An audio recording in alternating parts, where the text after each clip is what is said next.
We're going to start in a simple seat. I really like Virasana, so if you have a yoga block, one of the props you might want to have pretty regular access to, you're just going to slide it right between the feet with about 6 inches of lift, so up on its side, and move back a little bit of the flesh of the calves. Just make a little extra space behind your knees, and we'll sit right on the block.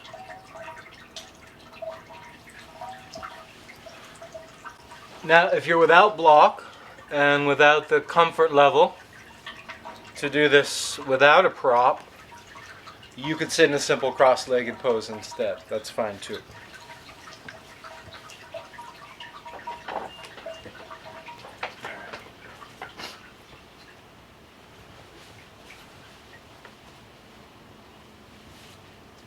So Virasana, if you've got the support or the comfort level, and simple cross-legged if not.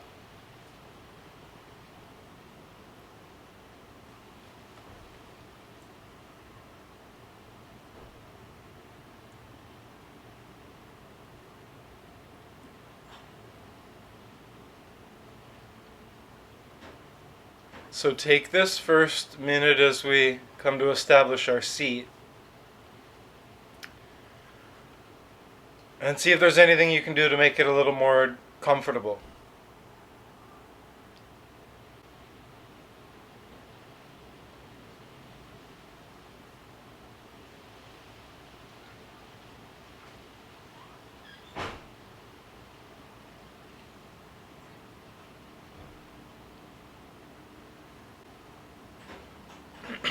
Once you feel like you've got it dialed in from the floor of the pose all the way up to the crown of the head,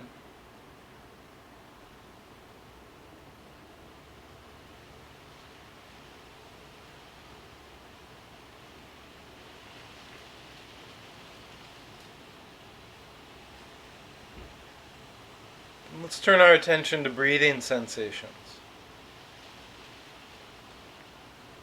And at first just noticing wherever you can perceive it.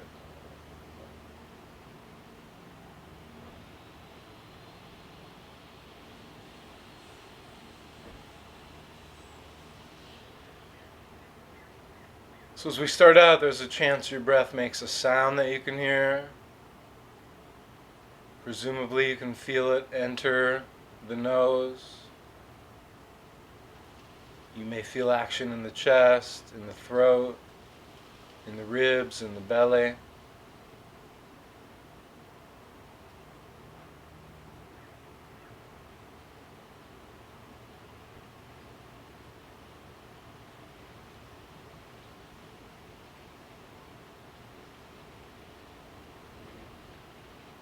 Your mind may get very distracted. You might be tuned into other stuff in your immediate environment, other stuff in your mind. You might be second guessing yourself. It's pretty wild, the little torrent the mind can go through. But it also has the capacity to settle.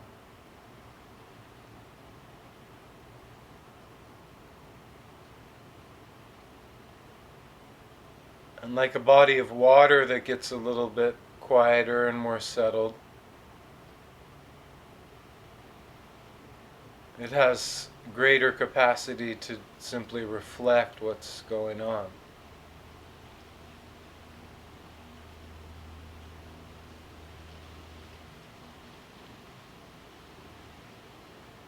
So of course our yoga practice has a lot of action to it, but one of the primary elements of yoga from its origin is meditation.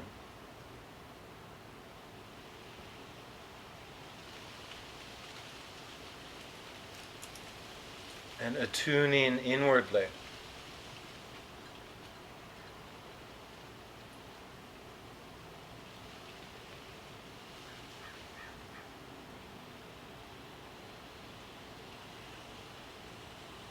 Getting some insight into how our mind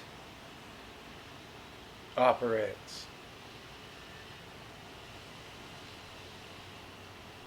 Sitting in this position where we're kind of playing the role of the witness, noticing what's happening, not necessarily caught in it.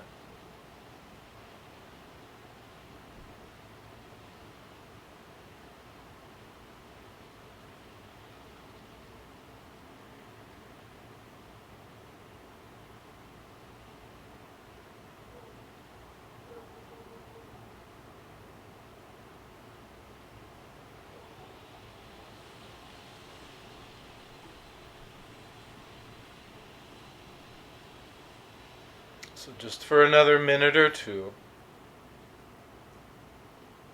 continue to return to breath awareness. But be very curious about those times when you're not aware of your breath.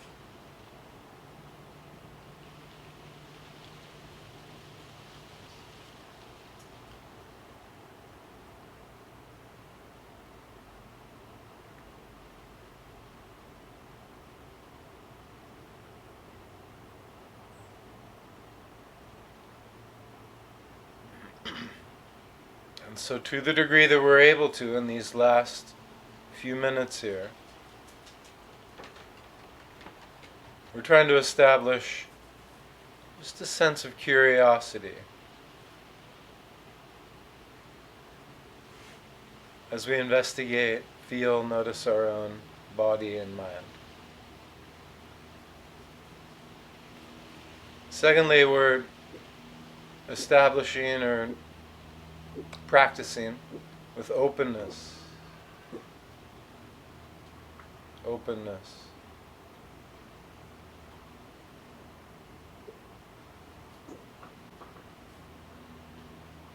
Thirdly, we're practicing with a sense of acceptance.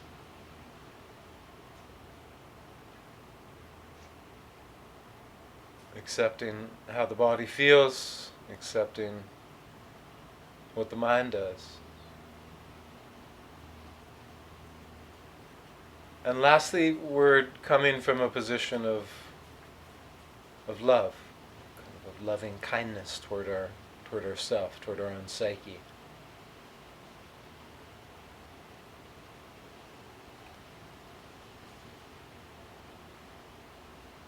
So just as we finish, maintaining curiosity, openness, acceptance, and with love.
Sahana bhavatu, Sahana bhunaktu, Sahaviryam karvahaye, Tejasvaye namitamasu, Ma vidvahavashay. Om Shanti, shanti, shanti.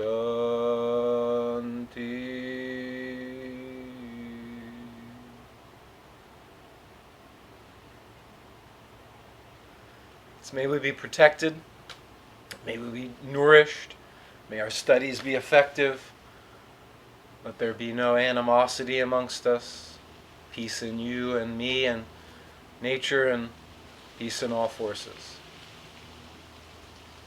The invocation to yoga teaching. All right. Transitioning, everybody. Let's come out of this seat. If you can deal with it, this practice will be fairly short with the feet here.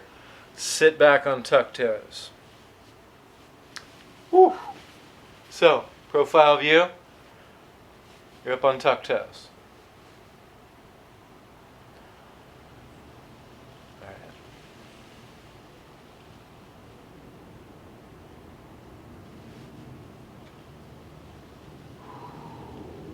This one's generally a pretty powerful stretch for a lot of folks, and sometimes to the point where it's basically overwhelming. If that is the case, I would still strongly encourage you to work these feet in some way. Maybe come up to a kneel, where there's way less weight in those tucked toes, but they're still in that same position. You could even come to an all-fours tabletop shape, and just let those tucked toes be tucked, but again with far less pressure and weight going through them. Last few breaths here. Some version of tucked toes.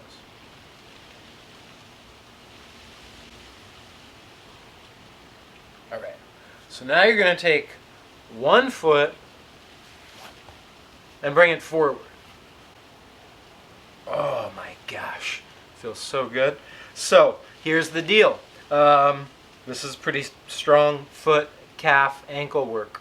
So you've got one foot tucked still, if you're still game. One foot flat on the floor, and you're leaning forward into the front leg, letting the knee exceed the ankle of the angle of the ankle, keeping the heel pressed to the floor. This should feel like you're getting lots of calf stretch. And you're right at the edge range of being able to keep your heel on the ground. This heel's almost about to pop up off the ground. Oh, okay. And then let's artfully, carefully, gently switch. So now you're sitting back on tuck toe number 2. Set of tuck toes. Leaning, oh man, forward.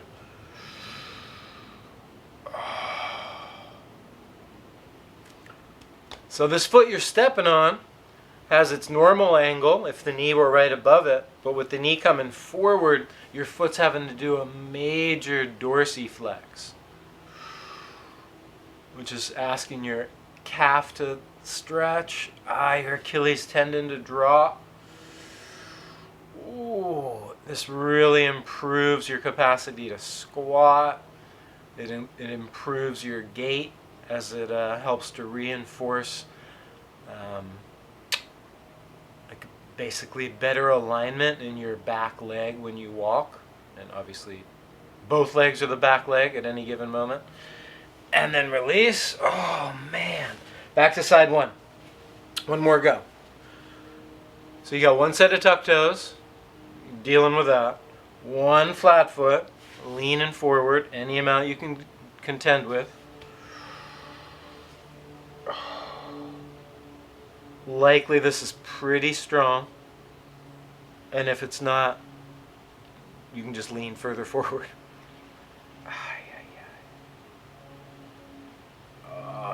I'm actually going to give you a progression after we do side 2 to make it even stronger and develop more strength and coordination. All right, last transfer with the arms. One foot tucked. One foot flat, leaning forward into that front leg. I know I've mentioned this, but just one more time, it's a super important alignment cue. This front heel is on the ground the whole time. So as you're testing the waters, letting that knee come forward, it's always within the bounds of heel on the ground. Otherwise we kind of lose the essence. Oh, all right, so let's go back to double tuck toes, almost done. So you can skip this. You can go back to the exact version we just did, carefully going into 1 foot at a time with your hands, or you can try this progression. So the progression is, you come to this same shape that we've done twice now, and then you switch sides by coming into this tiny little squat, and then going to the new side. And it's almost like you take little tiny steps. It's pretty challenging, actually. So you're in this first move, and then you're in side 2. Side 2. Side 2. All right. I haven't taught that much, so play with it for a moment if you're up for it.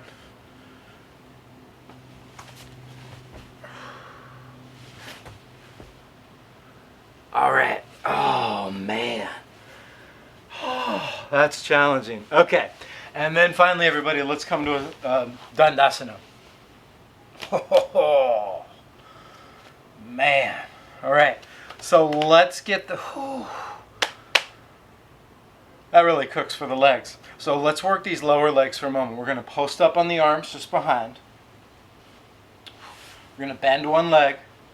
And then this straight leg just 10 or 12 times. Straighten it actively, isometric contraction, and then just release. Seems like a little bit boring of a movement, but every time you're straightening, your heel might pop up off the ground. Mine barely does. The quad strengthens, the knee stabilizes, the legs pretty much like, it's not lifting much weight, but it's fully engaged. Last 2. Last 1. Okay, let's switch. 10 times. So you're putting a little dorsiflex in the foot, but that's not the main emphasis. Stabilizing around the knee joint. That's definitely part of it. Extending fully through the knee, so the back of the knee irons out. Activating quads and really holding them steady. It's actually pretty engaging. Last one.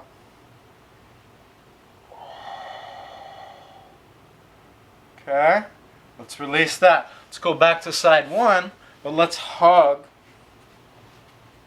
the bent knee in. Rather than just posting up behind us, we'll sit up tall. Definitely a little added challenge. And then this guy will iron out like we did on the first round. So exact same way, but this time we'll add a full lift from the hip. And then just little beats up and down.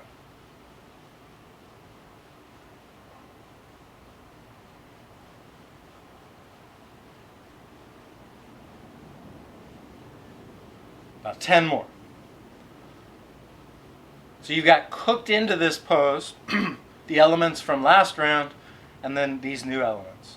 Plus you're not posted up on your arms. Plus this bent leg hip is flexed more. Oh, and let's release. Last round, second set. So instead of leaning back with a post, we sit up tall, hold on to the Apanasana leg, get the flex, get the isometric action, and then pulse, about 24 pulses.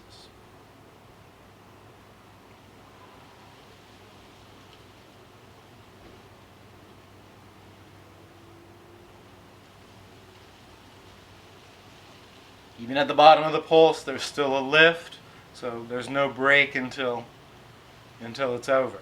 Last couple. Yeah. Awesome. And let's release that. Nice, y'all. Let's transfer up. So we're going to come and stand.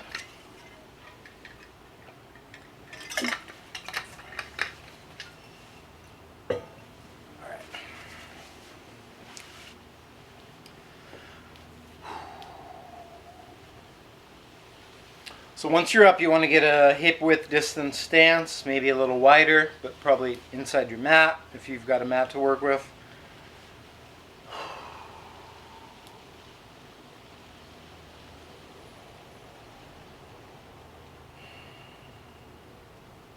Let's bring the hands right to the center of the heart. And just take a moment and reconnect to your breath.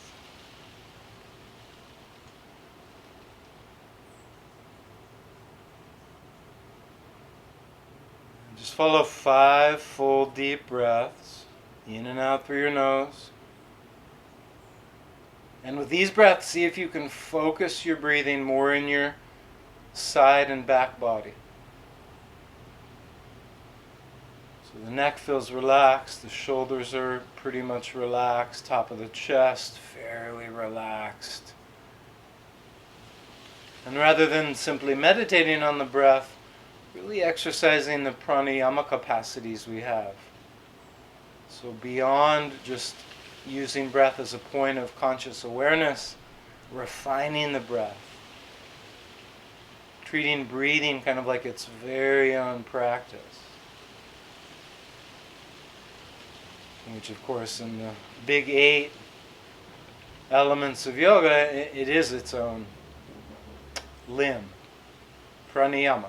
So last few breaths here, wide breaths, full breaths, breaths in the low body, breaths in the back of the body.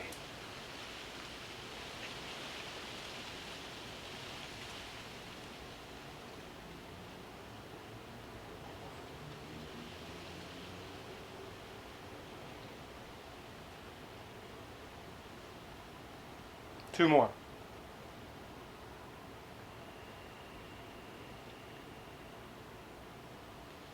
One more big breath.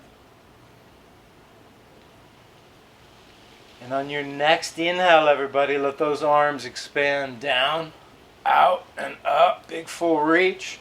And then on an exhale, hinge all the way down. And then let's just walk out to a dog pose. Now from dog, you're going to alternate. Right hand reaches back toward left ankle or shin. Come back. Left hand reaches back toward ankle or shin. Come back. And then walk your hands towards your feet. And walk all the way back up.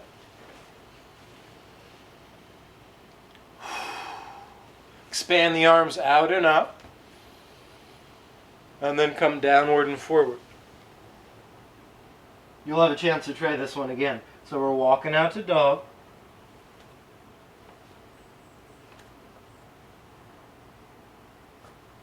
Hand toward opposite ankle. Opposite hand toward opposite ankle. And then we'll walk the hands in toward the feet. And all the way up. One more. Upward, outward expansion. Or outward, upward. Forward, downward release. Walking. Transferring that weight. Working on a 3-limb dog for a moment. Oh. This time we're going to mix it up and walk the feet in toward the hands.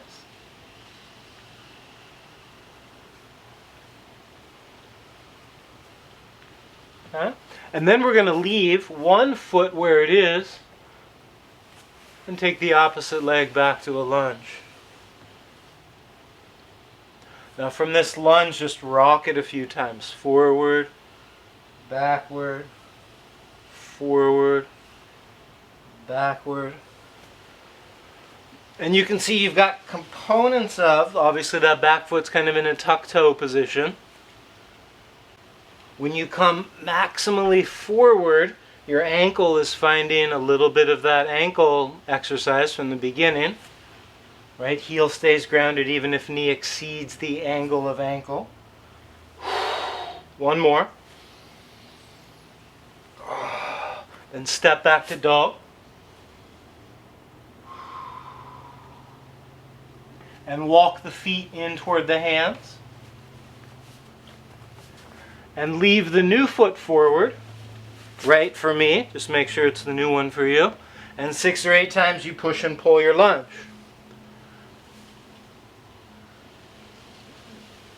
Now it's not an exact parallel, but you know, your feet are going through a little bit of what they went through when we were down on the knees. Probably is less intense for your feet, but there's more other stuff happening. Obviously we've added the lunge, but we're building. Last couple. Oh. Last one. Let's come into plank position and be here for 1 minute, 10 full breaths.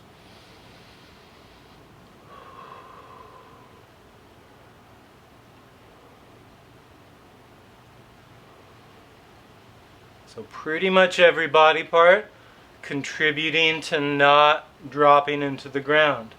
Starting with your head, your face, your skull, it retracts. Gets an inch further from your mat. Your shoulder blades can spread out a little bit so you get a little higher.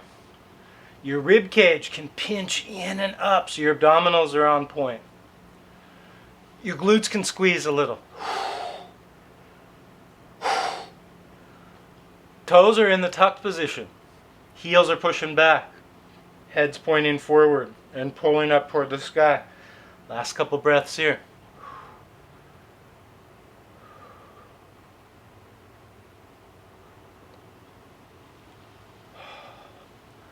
Now, we're going to transfer to forearm plank, putting the elbows where the hands are. Elbow, elbow. Then switch. Palm, palm. Elbow, elbow, palm, palm. Try 2 more transfers. These are too much. You can use your knees on the ground. Last one. And let's come down and rest on the belly. Oh! All right. So from belly down, I'm going to really get the back body humming a little bit. Tuck your chin. Reach your arms back towards your feet. Lift the edge of your hand, fingers, off the ground.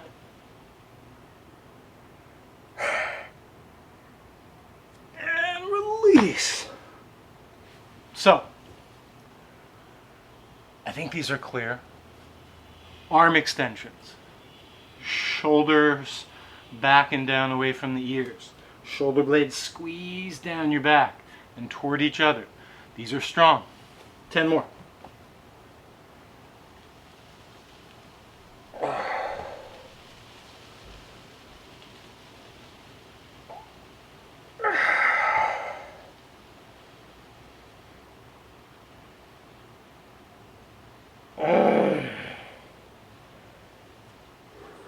Four more. I'm stabilizing my hips every time with a butt squeeze. Trying to keep the inner upper thighs kind of long and engaged.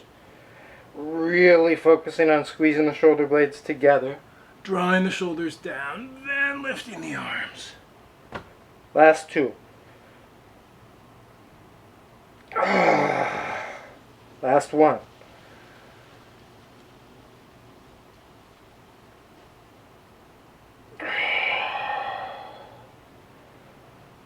Goodness. All right.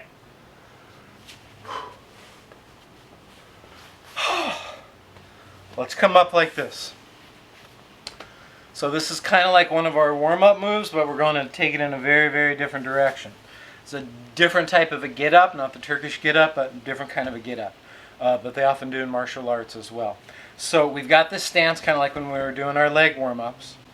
I've got this bent leg that's going to help me get up, and then I've got the opposite arm that helps me get up. Right? So this is how it looks. Just one quick transfer. Right? So the bent leg and its opposite arm are the main getter-uppers. This guy's not helping. This guy's hardly doing anything. Transfer to a wide squat, and then you're up and ready. Yeah? A couple times on the same side. Just get up as efficiently as you can. Right? And then come back down. 1 point, 2 points, up. Maybe you need 3 points. 1, 2, up. Up and stable too. New side.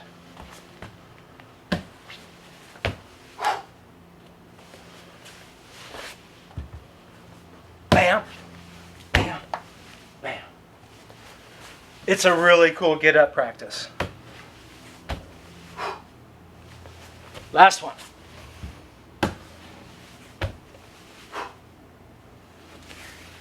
Then we're up. All right. Wait time.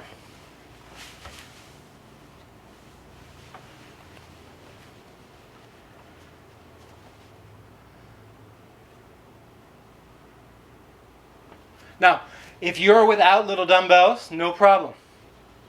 You just mock all of this, right? You can have squeezed hands, so your fists are working, your forearms are working, your shoulders are engaged like you're squeezing something, and that's fine. You could hold a 16-ounce water bottle.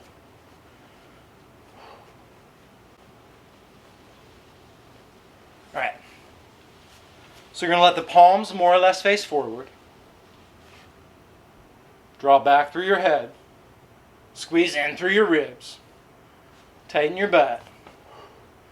And curl. Classic bicep curl. Then you're going to rotate so now your palms face forward. Keep the ribs locked in. And press. Come back down. Palms face you again. Slow tricep extension. Don't miss that one. Don't just drop. So it's bicep, rotate, press up. Pull down, rotate, tricep extension. 10 more. Remember, you can do these without weights. But the additional weight really brings a new strengthening component.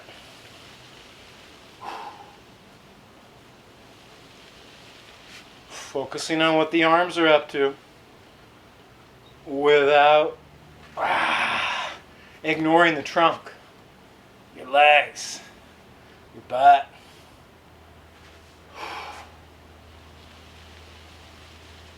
Oh, last 3. Last 2.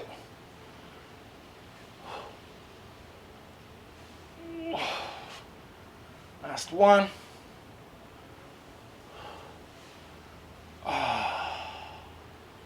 So nice. All right. Deadlift. So again, you can do these without weights. You can do these with the same weights you've got. Technically, you could do this with a big barbell instead, but let's just work with what we've got. Straight leg,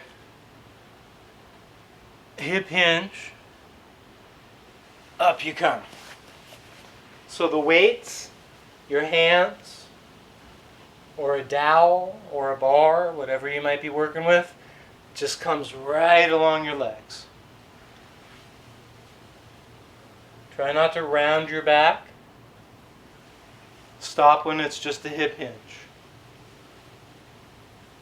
If you can get all the way to the floor, cool. If not, no problem.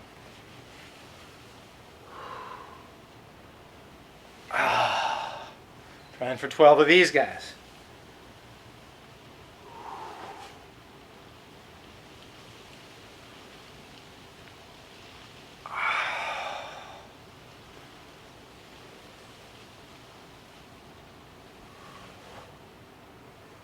Last 5.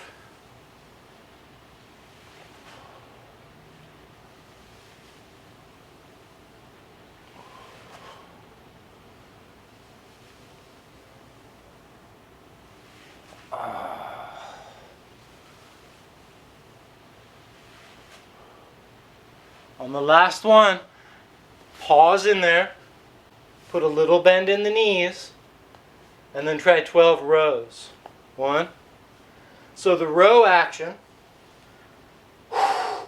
you're maximally squeezing your elbows up, at least to the height of your shoulders, drawing the shoulder blades together,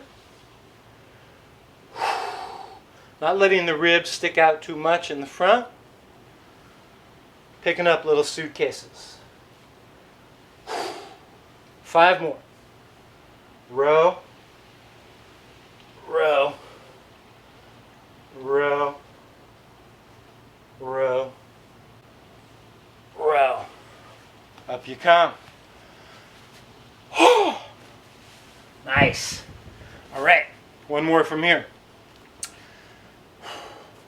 This one's kind of gnarly. This one really does help if you have a weight.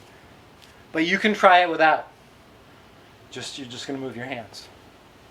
Overhand grip, which means your palms face the ground, and you roll. Just like you were rolling the weight forward. Your wrist should really be feeling this guy. Forearms, your grip capacity. Okay, then the opposite. Row backward. Palms are still down, but you're pulling toward you. So another way to do this weight free is to just like wring out a towel.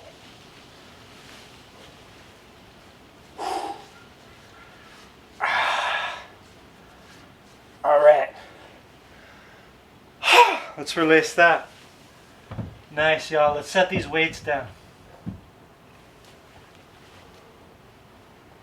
We're going to come to the far back end of the mat.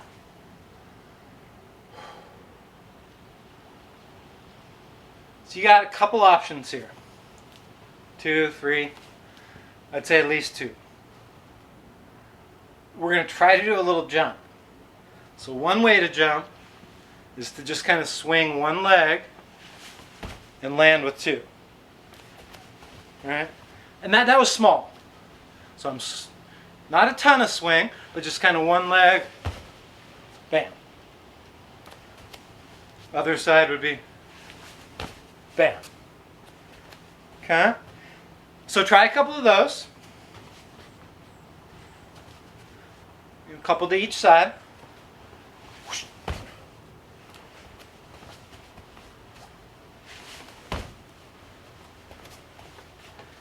And depending on how athletic and peppy you're feeling, you can make the jump really strong, long, high, explosive, or just, real small to kind of keep it controlled, especially if you're not used to doing much jumping. Now, next progression, if you want a little more, you can go both feet at the same time.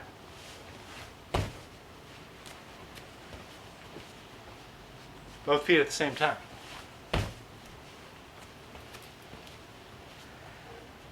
Now one more progression, last one, is you do little hops backward. It's 1 forward, 3 back. So the combo is 1 forward jump, 3 to get back. 1 forward jump, 3 or 4 to get back. So set off on that course, still jumping, 1-legged versions, 2-legged versions, or 2-legged versions, hopping both ways. Last few seconds.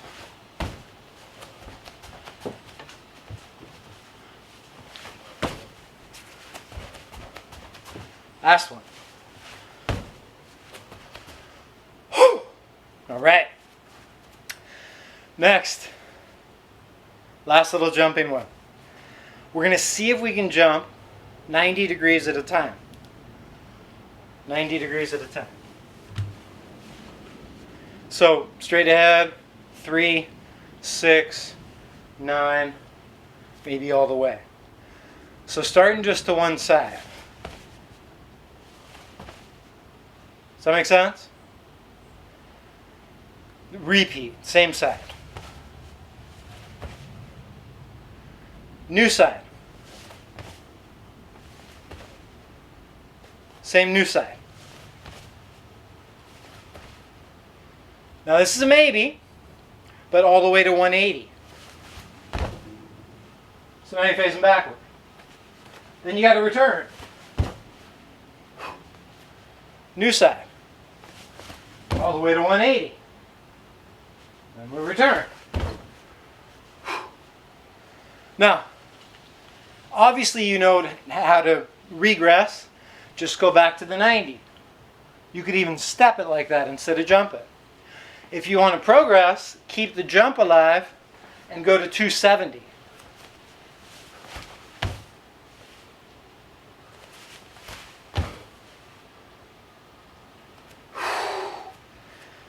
Maybe 270 the other way.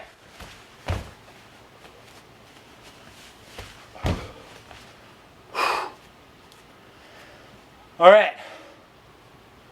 Not for the faint of heart, but you could try the 360 if you want. Not sure it's in there. Ah, close. Not quite. Ah, almost. All right. So finish that up.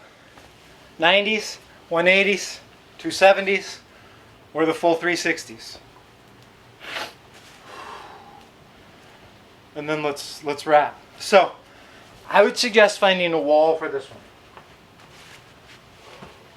But you can do it without the wall.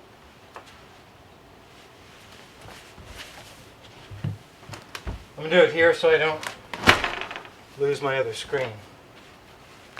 Catch like this. Oh, goodness. So why are we using the wall? So we don't lock out the straight leg, but it can stay straight. So we can lean down with the ribs and have a tight torso instead of a back bend. Can really focus on this quad thigh, hip flexor stretch.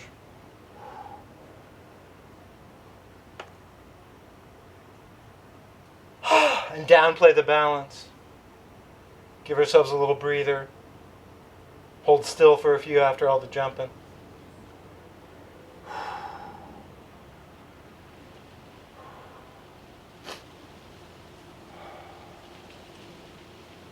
Ay, ay, ay. A few more big breaths here.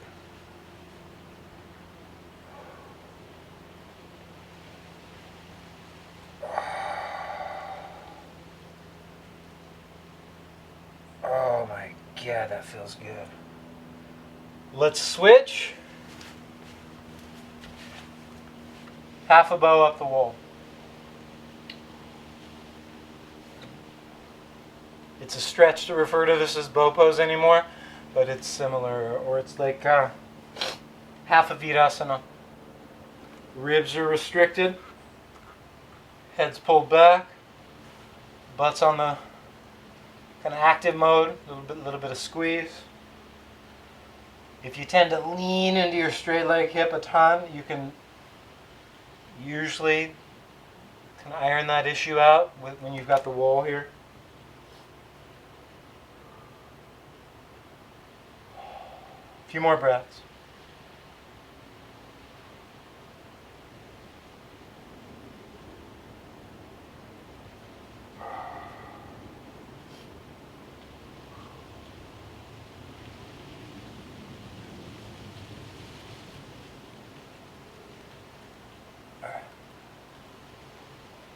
All right, everybody. Let's release that. If you have the weights, go ahead and bring them down to the floor with you.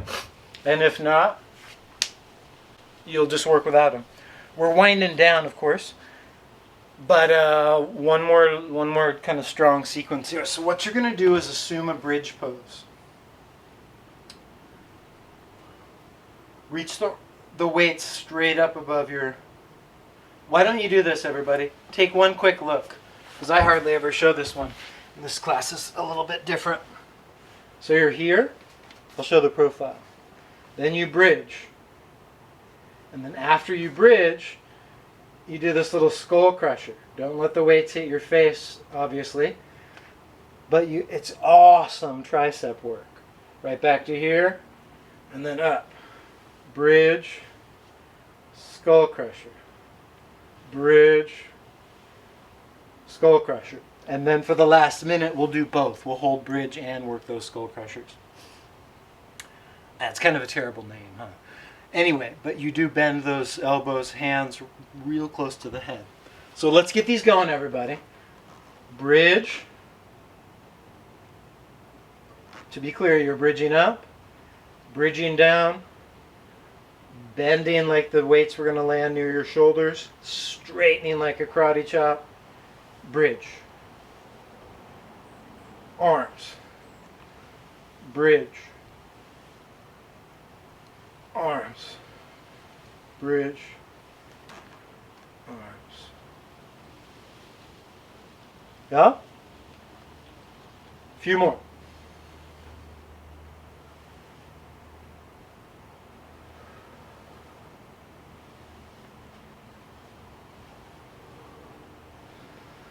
Now for the last minute, try to stay in bridge and work the arms. Maybe 10, 9, 8, 7, 6, 5, 4, 3, 2, 1. Come on down.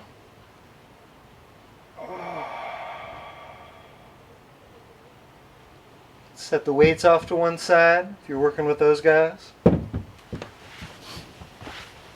Oh man. And we're going to be lying on our back.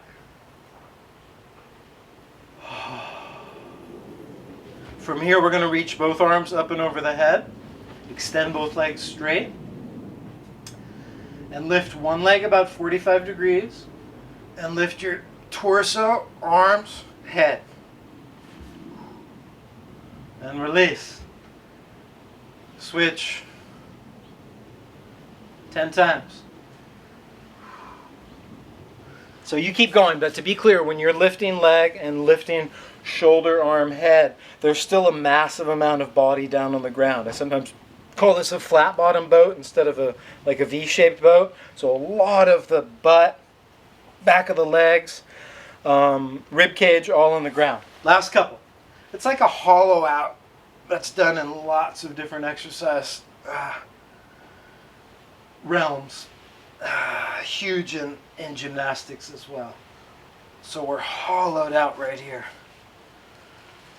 Hollowed out in the front side so that back side's really on the ground. Last one. Oh, man.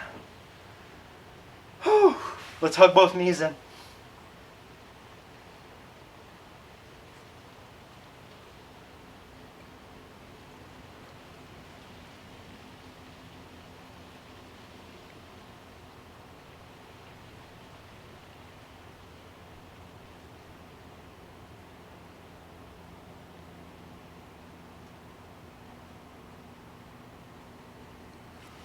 Draw just the right leg in. Let the left leg run along the floor. Then we'll open that right arm out like a wing. Pick up the sacrum, move it over to the right a little. And then twist.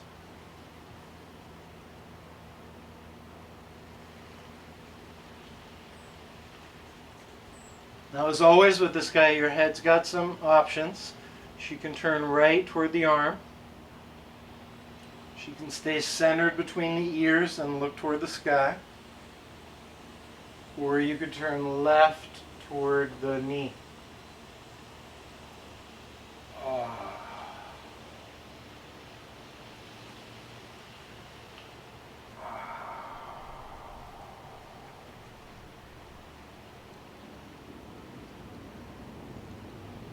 few more breaths.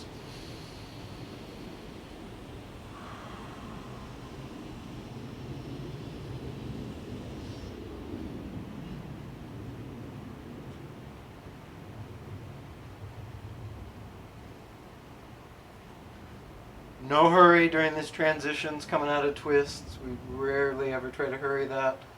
But make your way back to center. Set up the new side.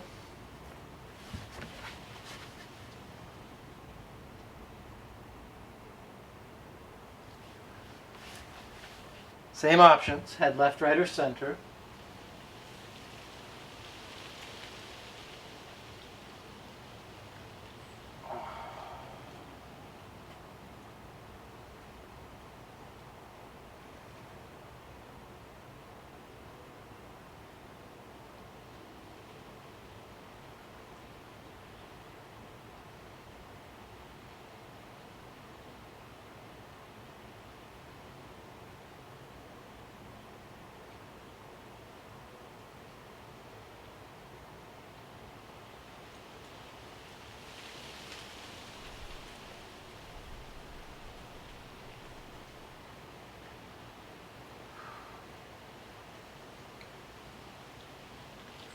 And then as you're ready, everybody come on back.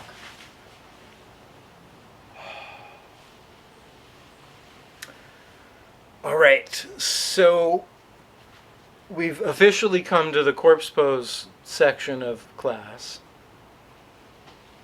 But I want to invite you to do one of maybe 3 or 4 different types of Shavasana today.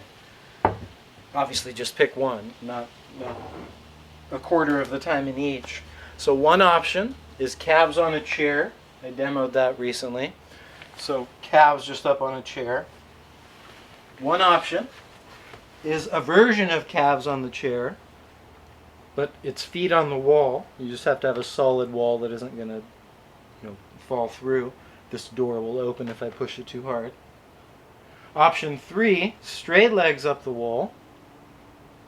Oh, that feels great. Whether you're right up against the wall with your hips or not, depends on your hamstring flexibility. And one other option that's really different than the norm is you might just try it belly down for 5 minutes. Right? We won't be in an extremely long Shavasana, so maybe you do it this way. Of course, the traditional corpse pose, always on the menu. Avail yourself of that if you like. So, to be clear, legs up the wall, calves on a chair, bent leg, feet on the wall, or prone instead of supine.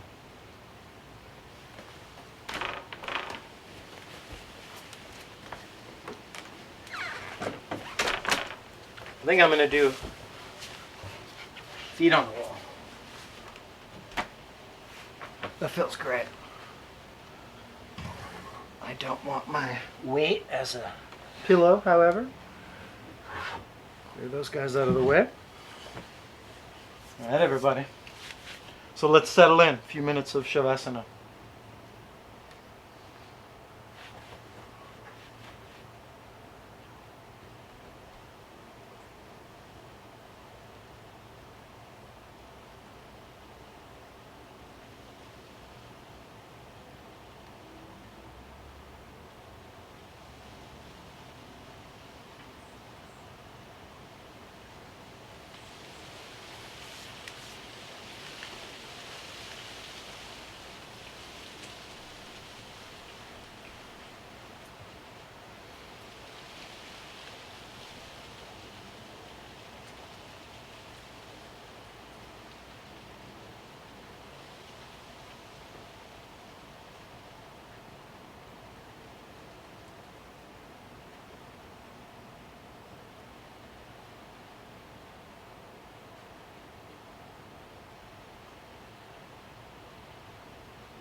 Vajra Guru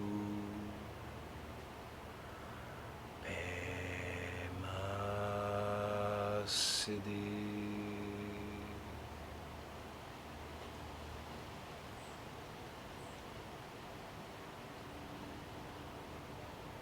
The jewel in the heart of the lotus lies within. Sounds like a riddle.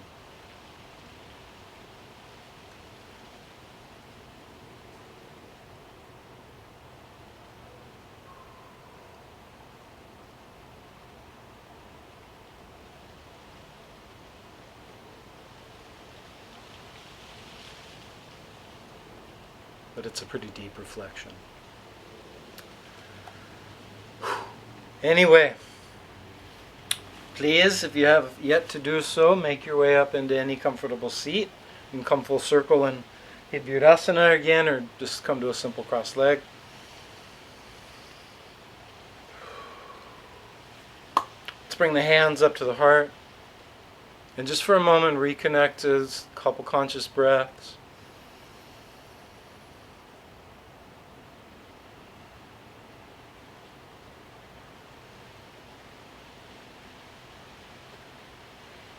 Feel free to send out a little nonverbal goodwill toward all those other folks out there practicing, making these gatherings possible. And those well wishes, extend them as far out as you like.